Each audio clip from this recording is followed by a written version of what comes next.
Mga kapatid, ang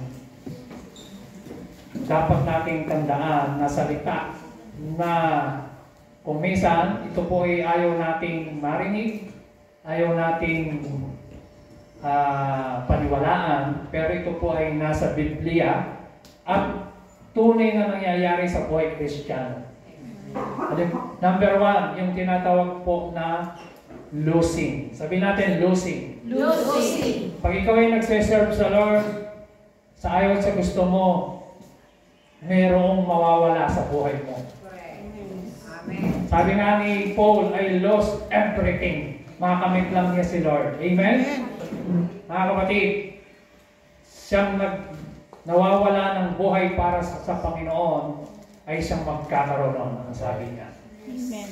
Pangalawa, hindi po ito ang preaching ko. Gusto ko lang pong encourage kayo dahil sa nakaka-bless ng mga patotoo ng Panginoon sa buhay nila. Pangalawa, tandaan niyo po yung word na suffering.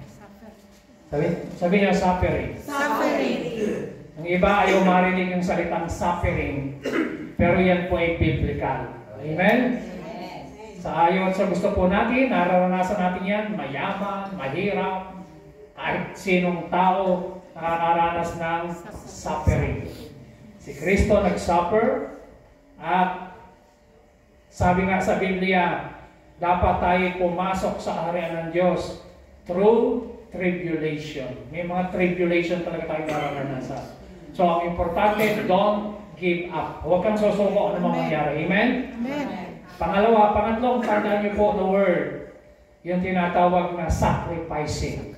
Sabi natin, sacrificing. Ang pagsiserve sa Lord may sakripisyo. Amen. Hindi ka pwedeng mag-serve sa Lord nang hindi tayo magsasakripisyo. Kaya nga sabi ng Bible, offer your bodies as a living sacrifice. May sacrifice talaga ang pagiging Kristiyano. Amen? Amen. Yung pagpunta niyo lang rito, sacrifice yan eh. Amen. Yung ikaw bumangon ng masarap matulog, gumaya ka. Nauna ka pang pumunta sa church, sakripisyo yan. Amen? Amen. So, tandaan niyo po yung mga bagay na yan. Si Kristo po, nag-sacrifice ng kanyang buhay. Amen? Amen. And number 4, yung tinatawag na dying. Sabi natin, dying. Dying. Sino sa inyo ang gustong ng bagay na yun? Di po ba? Ayaw nila yun eh. Dying to yourself.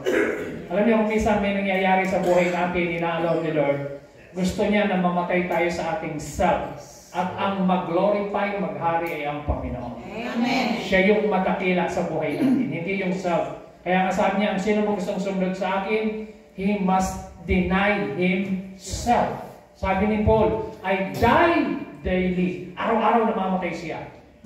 So mga kapatid, dying to self. So pagkalitan yung pong 4 na bagay na yan, yun lang, maiuwi nyo ngayong araw na ito, sulit na yung pagpunta nyo. Amen. Amen. Pero di yan po ang ating topic. Gusto ko lang po kayong encourage, tandaan nyo po yung bagay na yan, yung 4 na yan. Number 1, ano yan? Losing. Number 2, Suffering. suffering. Number 3, Sacrificing. number 4, Dying. Amen. Tayo po'y manalangin. Panginoon,